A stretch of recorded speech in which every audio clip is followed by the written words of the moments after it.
Hi friends, welcome back to my channel. இன்றைக்கி நம்ம பார்க்க போகிறது காய்கறி, அது கூட ப்ரான் சேர்த்து அதிகமாக மசாலா சேர்க்காம பசங்களுக்கு ரொம்ப பிடிச்ச மாதிரியான ஒரு ரெசிபி. இது செய்கிறது ரொம்ப சிம்பிள். இது ஒரு லஞ்ச் பாக்ஸ் ரெசிபி தான். வாங்க எப்படி செய்கிறதுன்னு பார்க்கலாம். இதுக்கு தேவையான காய்கள் எல்லாம் ரெடி பண்ணி வச்சுருக்கேன். என்னென்னு பார்த்துடலாம்.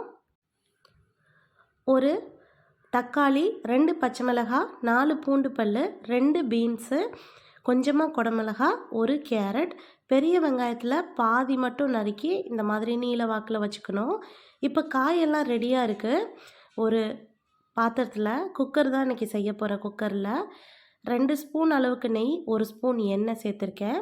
அது காஞ்சதுக்கப்புறமா கொஞ்சமாக 2 கிராம்பு, 1 அன்னாசிப்பூ, 1 ஏலக்காய், 1 பிரியாணி இலை, கொஞ்சமாக பட்டை, இதெல்லாம் எல்லாத்தையும் சேர்த்து நல்லா பொரிஞ்சதுக்கப்புறமா பூண்டும் வெங்காயமும் சேர்த்து நல்லா வதக்கிக்கலாம். இது கொஞ்சம் நேரம் வதங்கினதுக்கப்புறமா காயெல்லாம் ஒன்று ஒன்றா சேர்க்க ஆரம்பிச்சிடலாம். இது ஓரளவுக்கு வதங்கிருச்சு. இப்போ வந்துட்டு நம்ம கேரட், பீன்ஸ் இது ரெண்டையும் சேர்த்து லைட்டாக வதக்கிக்கலாம். லைட்டாக வதங்கினதுக்கப்புறமா தக்காளி, பச்சை மிளகாய் இது ரெண்டையும் சேர்த்து வதக்கிக்கிறேன். தக்காளி வந்துட்டு ரொம்ப சேர்க்க அவசியம் இல்லை. காரத்துக்கு தேவையான அளவு பச்சை மிளகாய் சேர்த்துருக்கேன். இப்போ 1 ஸ்பூன் அளவுக்கு இஞ்சி பூண்டு பேஸ்ட்டு சேர்த்து நல்லா வதக்கிக்கலாம். 100 கிராம் அளவுக்கு ப்ரான் நல்லா க்ளீன் பண்ணி எடுத்து வச்சுருக்கேன். இப்போ இதெல்லாம் வதங்கினதுக்கப்புறமா இதையும் அதில் சேர்த்து வதக்கிக்கலாம். ப்ரான் பிடிக்காதவங்க இதில் பன்னீர் சேர்க்கலாம், இல்லைனா மீல் மேக்கர் சேர்க்கலாம். நமக்கு பிடிச்ச மாதிரி எது வேணாலும் சேர்த்துக்கலாம். இதில் வந்துட்டு ஒரு 1/2 ஸ்பூன் அளவுக்கு மஞ்சத்தூள் சேர்க்குறேன். இதையும் சேர்த்து நல்லா வதக்கி எடுத்துக்கலாம்.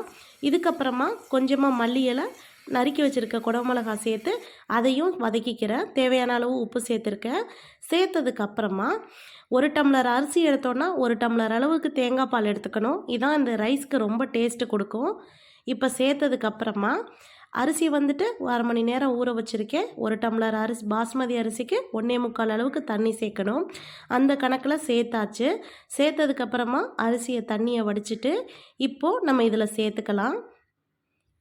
சேர்த்துட்டு உப்பெல்லாம் சரியாக இருக்கான்னு செக் பண்ணிக்கலாம். ஒருவேளை காரம் தேவைப்பட்டதுன்னா இந்த ஸ்டேஜில் லைட்டாக மிளகாத்தூள் சேர்த்து குக்கர் போட்டு மூடி வச்சு 2 விசில் விட்டதுக்கப்புறம் இங்கே பாருங்கள், சூப்பரான ரைஸ் ரெடி ஆயிடுச்சு.